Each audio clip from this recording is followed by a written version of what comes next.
요한복음 강의 오늘 35번째 시간입니다. 오늘은 나의 계명을 지키는 자라야 나를 사랑하는 자니 라는 제목입니다. 나의 계명을 지키는 자라야 나를 사랑하는 자니. 명절 연휴 잘 쉬셨습니까? 긴 것 같은데 금방 훌쩍 지나가 버렸어요. 명절되게 하는 최고의 요소 중에 하나는 바로 음식이죠. 음식. 명절 음식. 그래서 공을 들여서 음식을 만드는 거예요. 평소에 먹지 못하던 많은 특별한 음식들을 만들어 먹는 것입니다. 고기며 또 나물이며 특별한 수많은 반찬들을 만들어내지요. 저는 어렸을 때 편식이 심했어요. 그래서 육식 종류, 고기 종류는 잘 먹었는데 채소 종류는 잘 안 먹었어요. 특히나 제일 먹기 싫었던 게 파를 그렇게 먹기가 힘들었어요.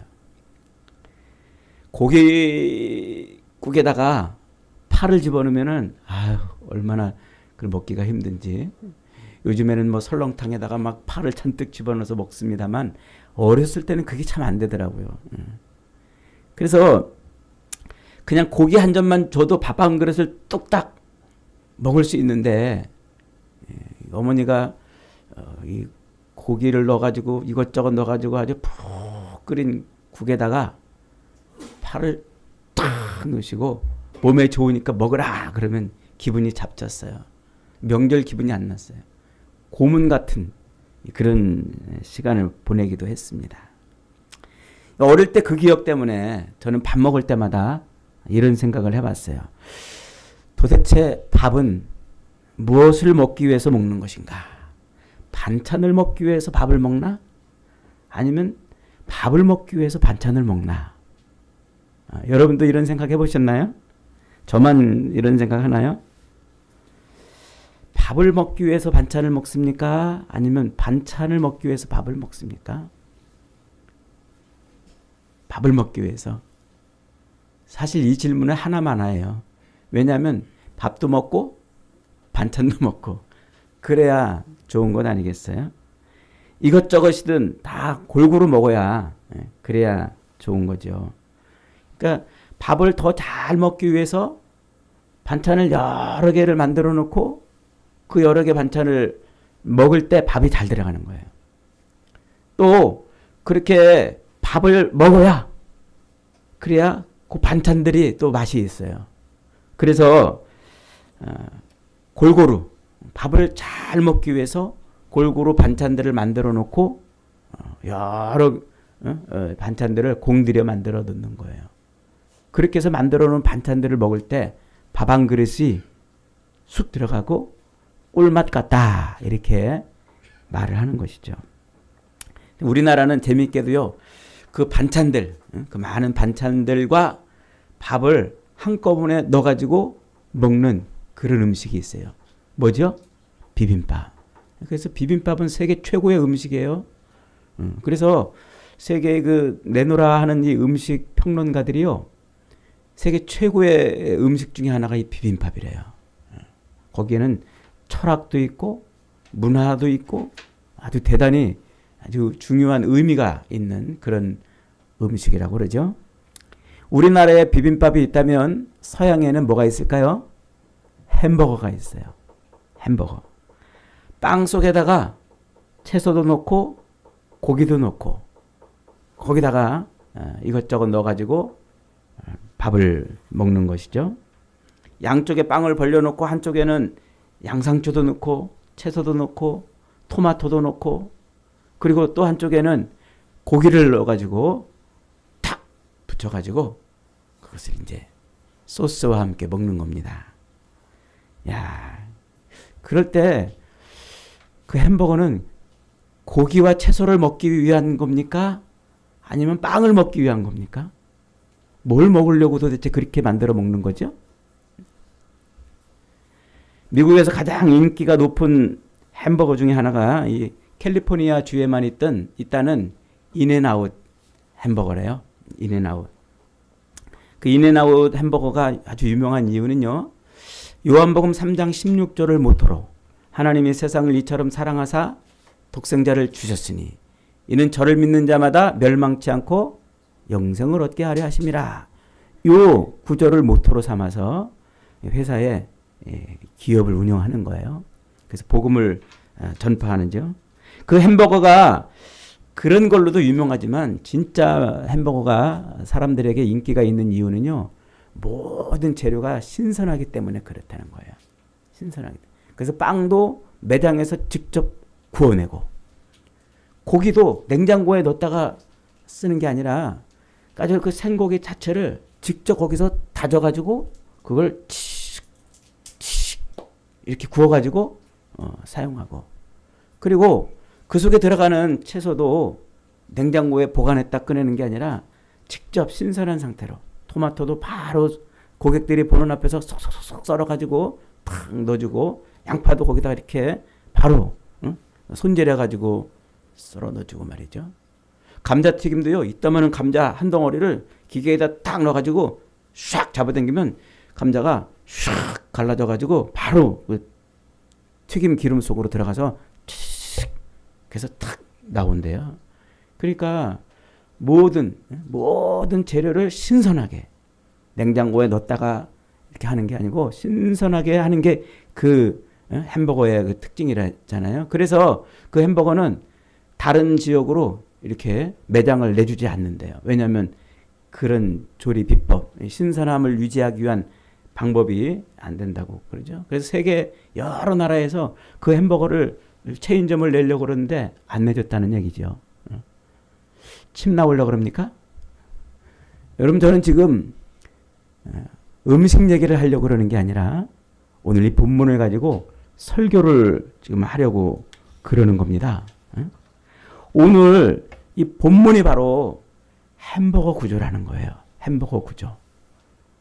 문학적 기법으로 샌드위치 기법이라 이렇게 말하는데 좀 쉽게 이해하게 하기 위해서 햄버거 구조라고 지금 제가 이렇게 설명을 드리는 거예요. 빵을 양쪽에 놓고 그 사이에 여러 재료를 넣고 고기를 넣고 딱 아무려 가지고 양념을 소스를 발라서 한 입 탁 먹으면 빵을 먹는 건지 속에 있는 고기를 먹기 위한 것인지 모르지만 어쨌든 충분한 건강한 한 끼 식사가 된다는 것이죠. 그렇게 빵을 양쪽에 놓고 안에 중요한 재료들을 넣어가지고 먹는 그 햄버거처럼 오늘 본문이 그런 거예요. 오늘 본문이 나의 계명을 지키는 자, 그가 나를 사랑하는 자라고 이렇게 15절에 시작하면서 23절, 24절에서 역시 그 말을 또 반복을 하는 거예요. 나의 계명을 지키는 자라야 나를 사랑하는 자다. 이러면서 그 안에다가 성령에 대한 이야기를 지금 놓고 있는 거예요.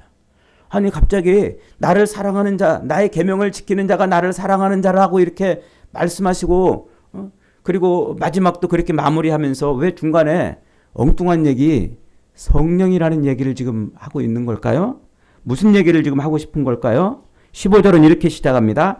너희가 나를 사랑하면 나의 계명을 지키리라. 그리고 끝부분 23절, 24절에서 이렇게 마무리합니다. 사람이 나를 사랑하면 내 말을 지키리니 나를 사랑하지 아니하는 자는 내 말을 지키지 아니하나니. 그리고 그 사이에 뜬금없이 뭘 집어넣었어요? 성령에 대한 이야기를 집어넣었단 말이에요. 16절부터 17절 한번 제가 읽어봅니다. 내가 아버지께 구하겠으니 그가 또 다른 보혜사를 너희에게 주사 영원토록 너희와 함께 있게 하리니 그는 진리의 영이라. 세상은 능히 그를 받지 못하나니 이는 그를 보지도 못하고 알지도 못함이라. 그러나 너희는 그를 아나니 그는 너희와 함께 거하심이요 또 너희 속에 계시겠음이라. 이런 얘기를 지금 하고 있어요. 그리고 마지막 이 햄버거의 포장도 소스도 성령의 얘기로 끝나고 있어요. 25절에 내가 아직 너희와 함께 있어서 이 말을 너희에게 하였거니와 보혜사 곧 아버지께서 내 이름으로 보내실 성령 그가 너희에게 모든 것을 가르치고 내가 너희에게 말한 모든 것을 생각나게 하리라. 그러니까 계명, 나의 계명을 지키는 자가 나를 사랑한다고 앞뒤로 그 얘기를 하시면서 중간에 그 모든 것을 가능하게 하시는 분이 누구라? 성령이다. 지금 이 얘기를 하고 있는 거예요. 그러니까 사도 요한은 지금 이 계명을 지키라는 이런 이 말을 하고 있는 이유가 예수님의 계명을 지켜내는 것이 예수님을 뭐 하는 것이다? 사랑하는 것이다. 그러면서 예수님을 사랑한다는 것은 어떻게 가능한 것인가? 이 얘기를 하고 있는 거예요. 이게 지금 햄버거 기법으로 우리에게 말씀을 하고 있는 거예요. 예수님의 계명을 지키는 것이 곧 예수님을 사랑하는 것이요. 예수님을 사랑하는 것이 곧 성령을 따라 사는 것이다. 이렇게 말하고 있는 거예요. 그걸 한마디로 믿음 생활이다. 이렇게 정의를 하고 있습니다. 다시 말해서 우리가 예수님을 사랑하지 않으면 그의 계명을 지킬 수 없고 계명을 지키지 못하면 그 마음속에 누가 계시지 않는다고요? 주님이 계시지 않는다. 이 말입니다. 오늘 이 본문의 번역이 살짝 좀 아쉽습니다.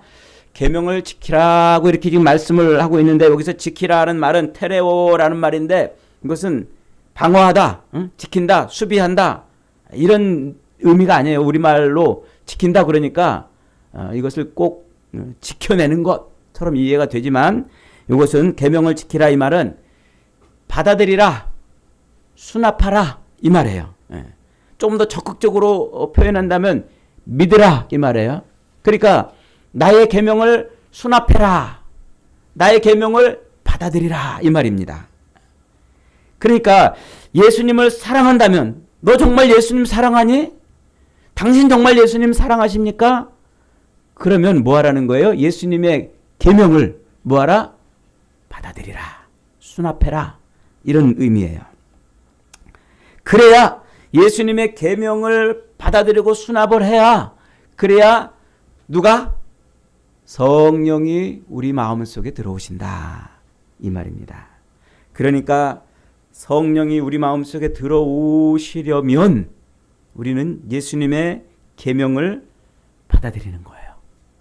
예수님을 사랑할 때 비로소 우리는 그 계명을 받아들일 수 있는 것이죠. 내가 아무리 입술로 예수 믿는다고 하고 5년 10년 예수를 믿는다고 교회를 다닌다 할지라도 주님의 그 계명을 내가 받아들이지 못한다면 주님의 성령이 내 안에 들어오지 못한다는 말이에요. 그 마음속에 성령이 내주하지 못하니까 그는 예수님을 사랑할 수가 없는 거예요. 예수님을 사랑하지 않으면 예수님의 계명을 받아들이지 않은 것이고 그리고 예수님의 계명을 받아들이지 못했다면 그것은 곧 예수님을 사랑하지 않는 것이다. 사도 요한이 지금 이 아리까리한 요 말을 가장 명확하고 분명하게 설명한 본문이 있어요. 그게 바로 요한일서 3장 24절입니다. 우리 한번 요한일서 3장 24절 한번 찾아보겠습니다. 요한일서 3장 24절 같이 한번 읽어보겠습니다. 요한일서 3장 24절 시작. 그의 계명을 지키는 자는 주 안에 거하고 주는 그의 안에 거하나니 우리에게 주신 성령으로 말미암아 그가 우리 안에 거하시는 줄을 우리가 아느니라. 바로 이 말이에요.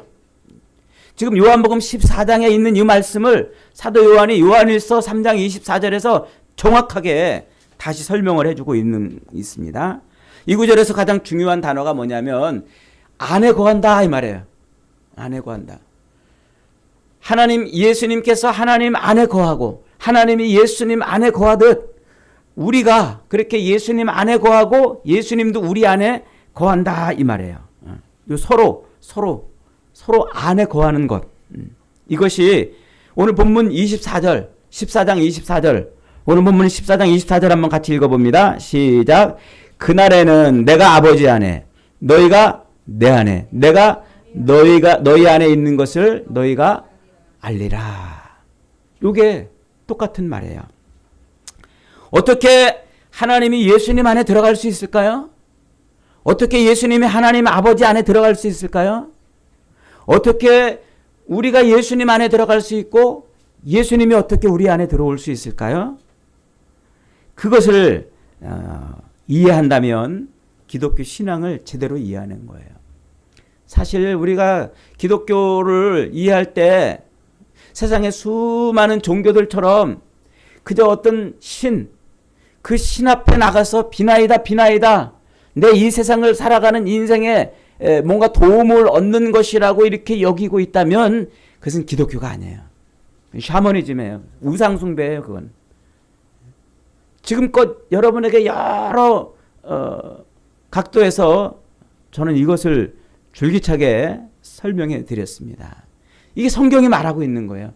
기독교는 세상에 있는 많은 종교들하고 같은 그런 종교가 아니란 말이에요. 곧 기독교는 하나님의 신비한 존재 방식대로 우리가 그렇게 존재하는 것. 그게 기독교의 핵심이에요. 하나님의 신비한 존재 방식을 뭐라고 말한다고요? 그것을 삼위일체 이렇게 표현해요. 한번 따라해 봅시다. 삼위일체 하나님. 하나님은 성부 아버지 하나님과 성자 예수님과 성령 하나님이 다 동일한 본체, 각각 모두가 다 완전한 한 본체를 가지셨단 말이에요. 그래서 성부 하나님도 완전하신 하나님이요, 성자 예수님도 완전하신 하나님이요, 성령 하나님도 완전하신 하나님이에요. 그런데 그 세 분이 서로 또 한 하나님이라 하는 거예요. 동일한 본질 안에 그렇게 성부 성자 성령께서 한 하나님으로 존재하시는 것이 바로 삼위일체라고 이렇게 말을 해요. 이 말의 핵심은 동일한 본질을 가진 세 실체 이렇게 표현할 수가 있어요. 그것을 헬란말로 뭐라고 말을 하냐면 페레데코레시스라고 이렇게 말해요. 좀 발음이 좀 어렵지만 한번 따라해 볼까요? 페리코레시스. 그 단어가 바로 오늘 우리가 읽었던 그 20절 말씀이에요. 내가 아버지 안에 있고 아버지는 내 안에 있다 이 말이에요. 이 말을 굳이 우리말로 좀 이해하기 쉽게 번역을 해본다면 상호 내재적 관계 혹은 상호 통제적 관계 이렇게 말할 수 있어요. 그 통제한다는 말은 간섭한다 이런 말이 아니고 서로 존재, 각각의 존재가 서로 통하게 존재한다 이런 뜻이에요.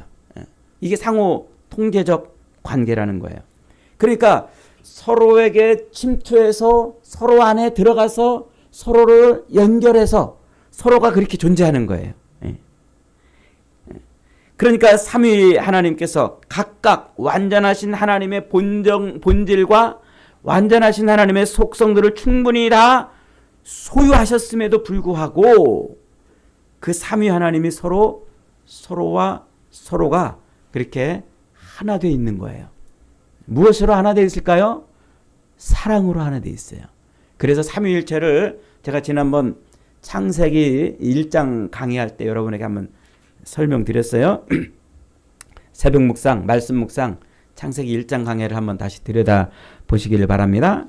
사랑을 기반으로 한 상호 내재적인 관계, 사랑을 기반으로 한 상호 통제적 관계, 이게 삼위일체라고 이렇게 말할 수가 있어요. 그러니까 하나님께서 각각 본질상 서로 완전하신 하나님이신데 그 완전하신 하나님이 어떻게 한 하나님이 되신다고요? 사랑을 기반으로 서로 내재적, 서로 통제적 관계에 들어가는 거예요. 뭘 기반으로? 사랑을 기반으로 말이죠. 이게 예수님께서 말씀하신 자신이 하나님 아버지 안에 들어가는 방식이고 아버지 하나님께서 예수님 안으로 들어오시는 방식이에요. 이런 유기체적, 영적인 우리의 이성으로는 더 이상 어떻게 설명할 수 없는 그런 하나님의 존재 방식, 그 상호 내재적, 상호 통제적 존재 방식을 성경이 우리에게 요구해요. 하나님과 우리 사이가 그렇게 되기를 요구한단 말이에요. 그래서 로마서 12장 5절에 보면 이와 같이 우리 많은 사람이 그리스도 안에서 한 몸이 되어 서로 지체가 되었느니라. 사도 바울이 그런 말을 해요. 그리스도 예수 안에서 우리 각 사람이 뭐가 됐다고요? 한 지체가 되었단 말이에요. 한 몸이 되고 한 지체가 됐다. 여러분, 지금 저와 여러분이 예수 믿잖아요. 한 몸이 됐나요? 한 지체가 됐나요? 아무 변화가 없는 것 같지 않습니까? 그런데 성경은 굳이 우리를 그리스도 예수 안에서 한 몸이라 이렇게 말을 하고 있는 거예요. 서로 저와 여러분은 각각 독립된 인격과 독립된 개체로서 각각 존재한단 말이에요. 그렇게 서로 각각 독립된 존재로 있지만 누구 안에서?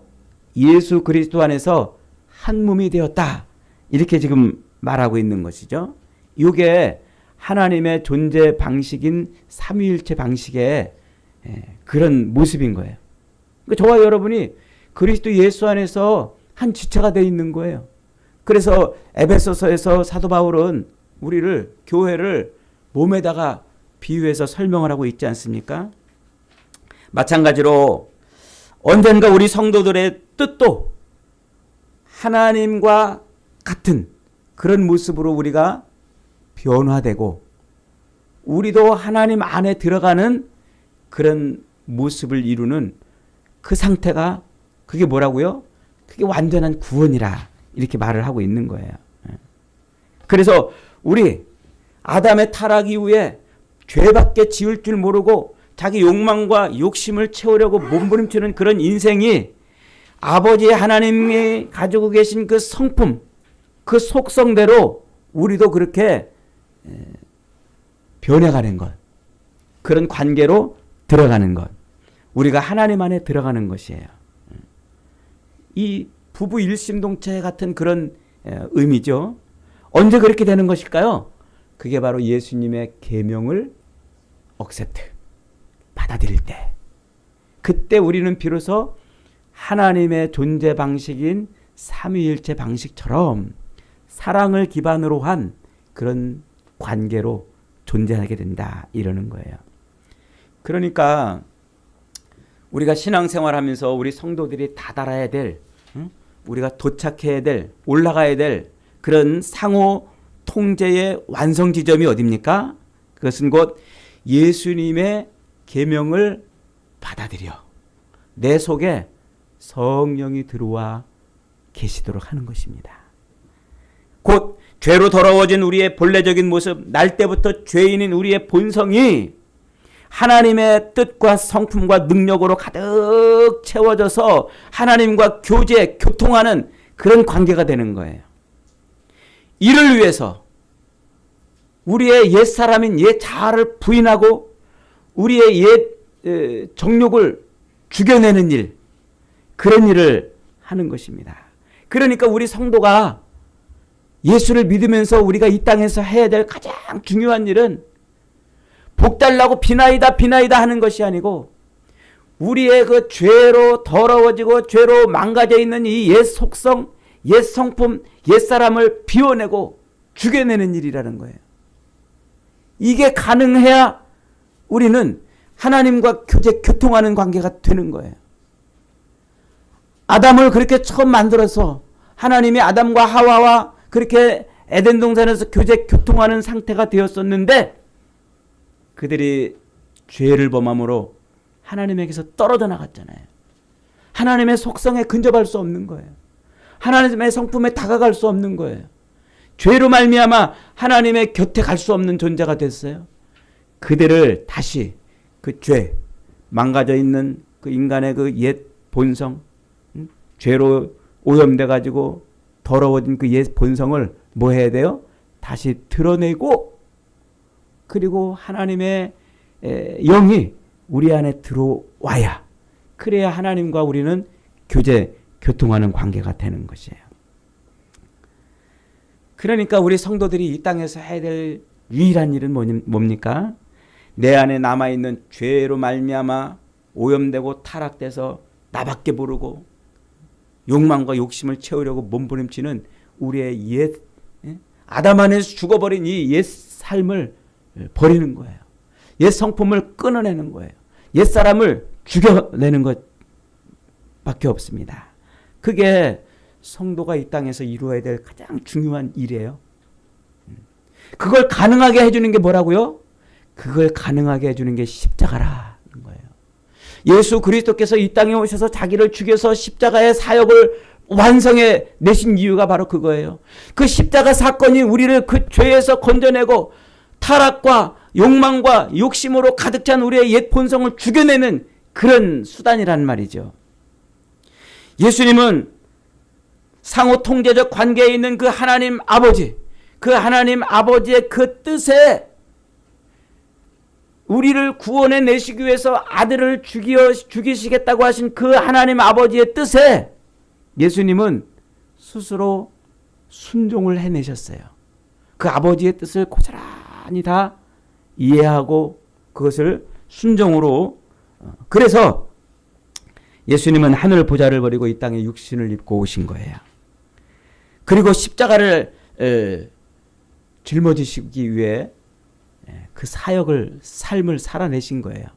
그래서 예수님이 십자가 앞에서, 겟셋마네 동산에 그 십자가 앞에서 이렇게 기도하시는 거예요. 아버지여, 만일 할만하시거든 이 잔을 내게서 지나가게 하옵소서. 그러나 나의 원대로 마옵시고 아버지의 뜻대로 되기를 원합니다. 이게 바로 상호 통제적 관계란 말이에요. 하나님 아버지의 뜻대로, 내가 바라고 내가 원하는 내 뜻대로가 아니라 아버지의 뜻대로 되기를 바랍니다. 그런 상호 내재적, 상호 통제적 관계가 바로 그런 관계인 거예요.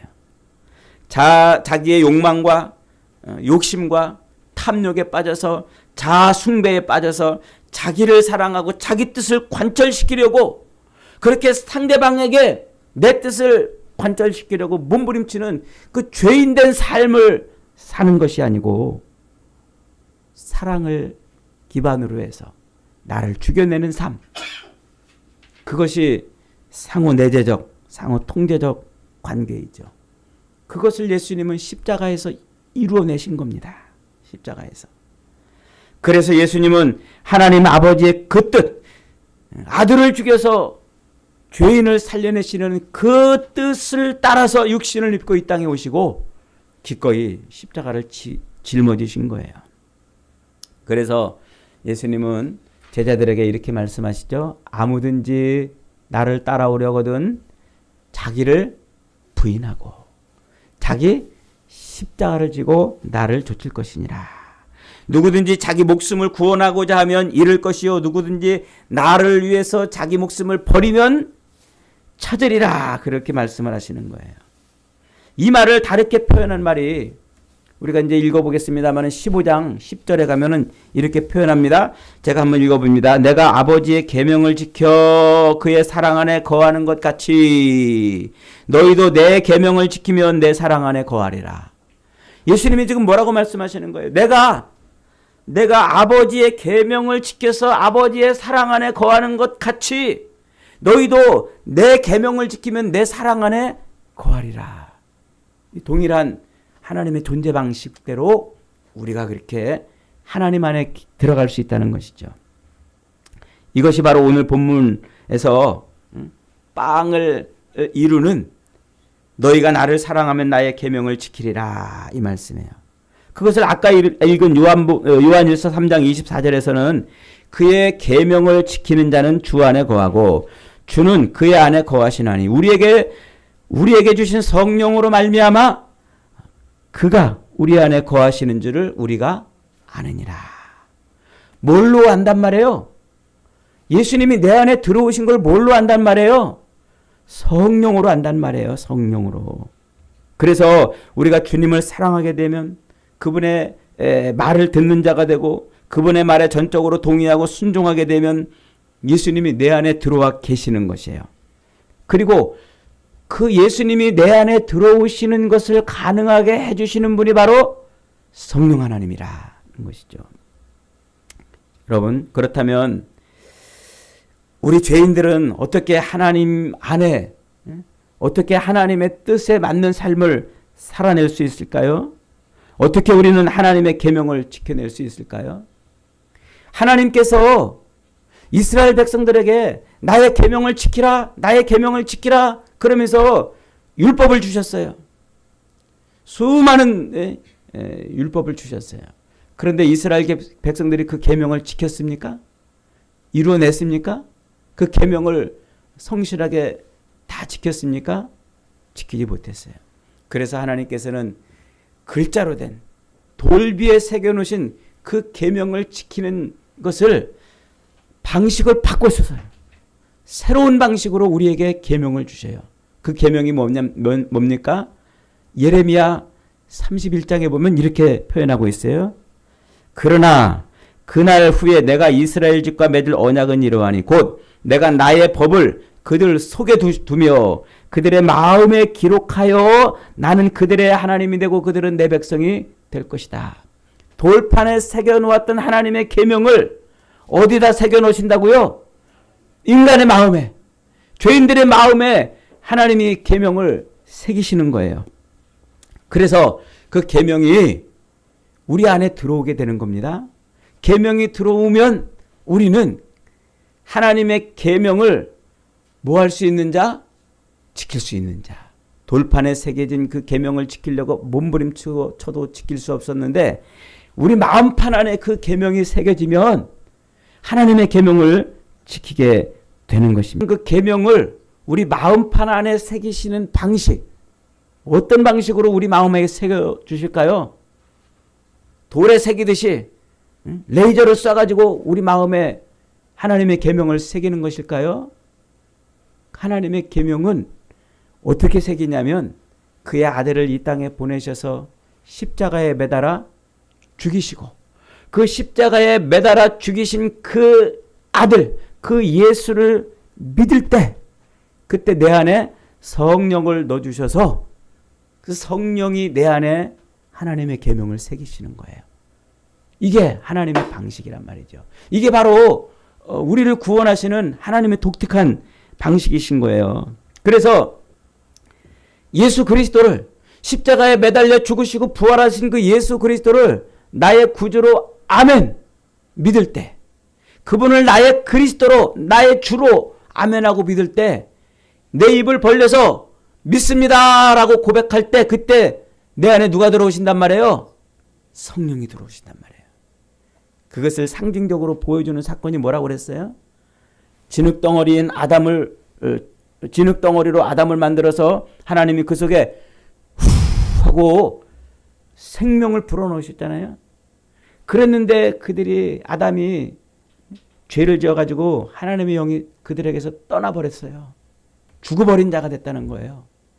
탐욕과 욕망이, 하나님의 성품이 아닌 탐욕과 욕망이 자리 잡은 그런 인간의 마음 안에 하나님이 들어오시는 거예요.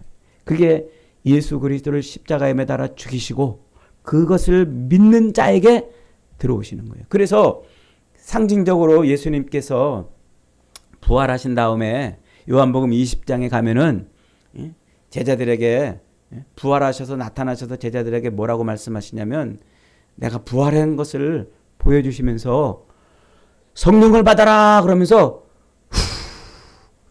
숨을 내쉬어 가라사대 성령을 받아라 그렇게 하시는 거예요. 하나님께서 처음에 진흙덩어리에다가 생명을 불어넣으셨던 것처럼 부활하신 예수님이 그렇게 우리 안에 숨을 불어넣어 생명을 불어넣어 주시는 거죠. 바로 그 방식이 내 안에 하나님의 계명을 새기는 방식이에요. 그때 내가 예수를 나의 구주로 고백할 때, 나의 그리스도로 영접할 때, 그때 성령이 내 안에 들어오심으로, 그러므로 하나님의 계명이 내 안에 새겨지는 것이란 말이죠. 그게 그리스도와 연합이에요. 그게 내가 그리스도 안에 들어가는 것이고 그리스도가 내 안에 들어오시는 거예요. 그것을 에베소서 3장 17절은 이렇게 말합니다. 믿음으로 말미암아 그리스도께서 너희 마음에 계시게 하옵시고 너희가 사랑 가운데서 뿌리 받고 터가 굳어져서 그리스도의 장성한 분량이 충만한 데까지 자라기를 원한다. 뭘로? 믿음으로 말미암아 그리스도께서 우리 마음에 들어오시기를 원한다는 거예요. 고린도후서 13장 5절은 이렇게 말합니다. 너희가 믿음에 있는가 너희 자신을 시험하고 너희 자신을 확증하라. 예수 그리스도께서 너희 안에 계신 줄을 너희가 스스로 알지 못하느냐? 그렇지 않으면 너희가 버리운 자니라. 믿음으로 우리를 돌아보라는 얘기예요. 너 정말 예수를 믿느냐는 거예요.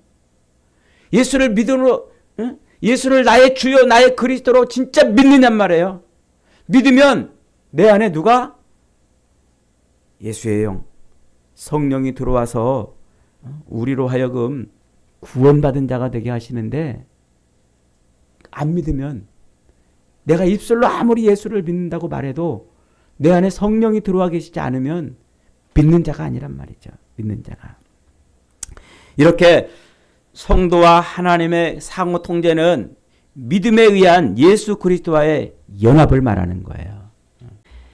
이 하나님은요, 세상에 충만하신 분이잖아요. 무소부재하신 분이잖아요. 어디나 안 계신 곳이 없는 분이잖아요. 그런데도 하나님이 굳이 아들을 십자가에 매달아 죽이시고 그 아들을 믿을 때, 입술을 벌려 고백할 때 우리 속에 성령을 넣어주시는 방식으로 그렇게 우리 안에 들어오시는 이유는, 우리가 그 방식이 아니고서는 하나님의 영을 받을 수 없기 때문에요. 하나님의 영. 그러니까 우리가 예수를 믿는다는 것은요, 그저 어떤 무슨 다른 종교들처럼 계명 몇 가지 윤리적으로 도덕적으로 지켜내는 것이 그것이 아니라는 말이에요. 많은 그리스도인들이, 많은 사람들이 이걸 착각해가지고 예수 믿으면 무슨 신앙생활 할 때 무슨 착한 일하고 선한 일하고 남을 도와주고 거짓말 안 하고 무슨 술 담배 안 하는 뭐 그런 윤리 도덕적인 차원의 수준의 삶을 살기를 원하는데, 하나님은 그게 아니에요. 우리가 우리 안에 누가 들어오시기를? 성령이 들어오시기를 원하죠. 내 안에 들어와서 나의 주인이 되시기를, 내 인생의 진짜 주인이 되시기를 원하신단 말이에요. 내가 바라고 원하고 내가 욕망하고 추구했던 그 모든 것을 성령이 들어와서 갈아엎어서 하나님이 추구하시는 삶을 살게 만드는 그런 존재가 되게 하신단 말이에요. 그게 주님의 계명, 그 주님의 계명을 내 안에 넣는 것입니다. 믿음이 없는 사람들은요, 이 세상의 권세를 잡고 있는 그 마귀의 손아귀에서 벗어나지를 못해요. 그래서 그 마귀가 우리에게 미혹하고 유혹하는 대로 마귀의 뜻에, 마귀의 목적에 맡겨서 자기의 인생을 그렇게 살아가야. 성경은 그러한 자를 가리켜 뭐라고 그런다고요? 마귀와 한 몸이 된 자, 이렇게 말한단 말이에요. 마귀와 한 몸이 되었다. 마귀와 한 몸이 되었다는 것은 마귀의 생각에 따라서 사는 존재가 되었다는 말이에요. 그러나 우리는 그리스도 예수의 십자가로 말미암아 누구와 하나 된? 하나님과 하나는 자란 말이에요. 그 십자가를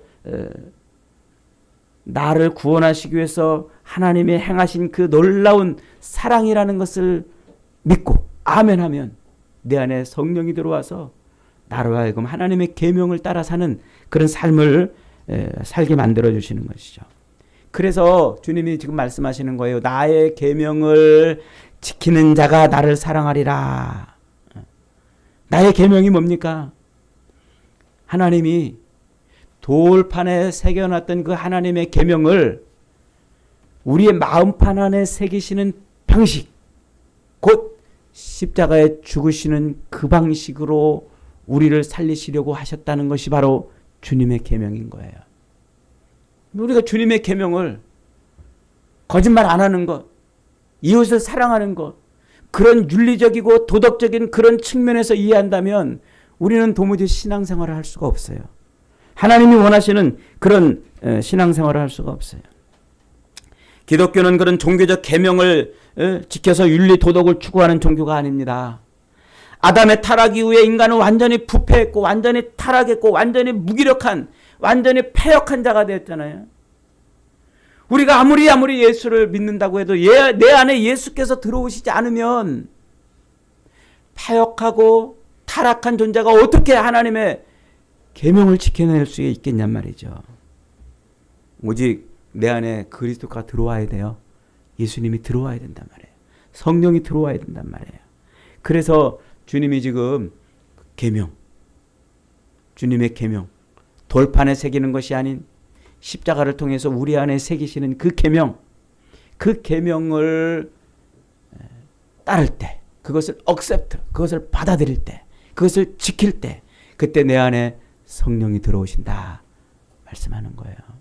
이게 기독교입니다, 여러분. 여러분 예수님 믿으십니까? 십자가에 달려 죽으신 그 예수가 여러분의 주인인 것을 믿습니까? 십자가에 달려 죽으시고 부활한 그 예수가 여러분의 구원자이심을 믿으십니까? 그 고백을 할 때, 그때 내 안에 성령이 들어오시면 이제 나는 죽는 거예요. 나는 죽었는데 왜 자꾸 내가 이 땅에서 살려고 애를 쓰고, 왜 이 땅에서 내가 성공하고, 왜 이 땅에서 내가 높아지고, 왜 이 땅에서 점점 잘 되기를 그렇게 간구하고 소망하냐 말이에요. 하나님의 뜻이 아니잖아요. 이 땅에서 내가 그렇게 잘 먹고 잘 살고 성공하고 승승장구하는 것이 하나님이 나를 통해서 이루시려는 하나님의 뜻입니까? 내 뜻인 거예요. 여러분, 우리는 십자가에 달려 죽으신 예수를 믿음으로 말미암아 성령이 그 안에 들어가 있는 사람은 이제는 내 뜻대로 사는 사람이 아니고 하나님의 뜻대로 사는 사람이 된 줄 믿습니다. 그래서 사도 바울은 내가 그리스도 안에서 죽었다라고 선포하는 거예요. 내가 죽었다고. 사랑하는 여러분, 감기 걸리면 증상이 나타나잖아요. 약을 먹으면 효과가 나타납니다. 사도 요한은 지금 예수 그리스도의 그 십자가 죽으심과 부활이라는 놀라운 진리를 가지고 우리의 믿음이 진짜 믿음인지 가짜 믿음인지를 확인시켜주고 있는 거예요. 우리 주님이 지금 우리에게 말씀하고 있는 것이 바로 그것입니다. 여러분이 지금 예수 안에 있고 여러분 안에 성령이 있다는 것을 무엇으로 증명해 내십니까?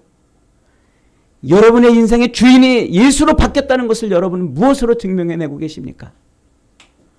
여러분의 삶이 하나님의 구원 안에서 죄에서 건져진 삶이라는 것을 여러분은 이제 무엇으로 증명해 내고 계시냔 말이에요. 감기 걸리면 나타나는 증상처럼 내 안에 성령이 들어오시면 나타나는 증상이 있어요. 그게 뭡니까? 그게 바로 내가 예수님 안에 들어가는 것이에요. 그것은 사랑으로 가능해지는 거예요.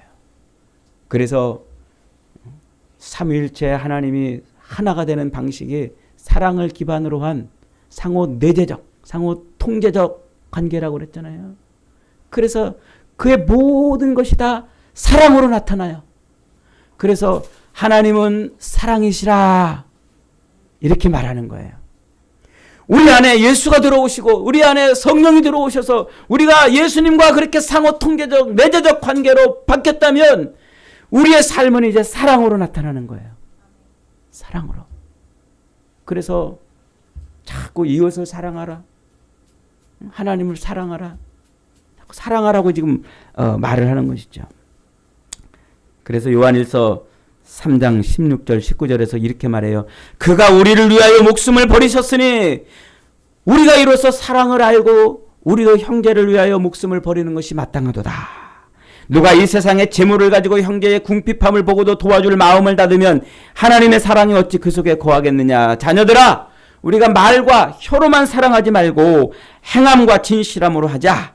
이로써 우리가 진리에 속한 줄을 알고 또한 우리 마음을 주 앞에서 굳세게 하리니 이는 혹 우리 마음이 우리를 책망할 일이 있어도 하나님은 우리 마음보다 크시고 모든 것을 아시기 때문이라. 곧 우리는 예수를 믿으면서 사랑해야지 그러다가 사랑하지 못하고 좌절하는 존재가 아니라 내 안에 성령이 들어오시면 사랑의 삶을 살아내는 존재가 된다는 거예요. 그게 진리의 영, 성령이 하시는 일이에요. 진리 안으로 우리를 끌고 들어가시기 때문에 가능한 것이죠. 사랑하는 여러분, 예수 그리스도의 십자가를 믿음으로 말미암아 여러분 안에 성령이 들어오시는 놀라운 은혜가 있기를 바랍니다. 그래서 여러분의 인생이 이제는 여러분이 주인이 아닌 주님이 주인 되시고 성령이 이끌어가시는 사랑을 드러내는 그런 삶이 되시기를 주님의 이름으로 축복합니다. 아멘.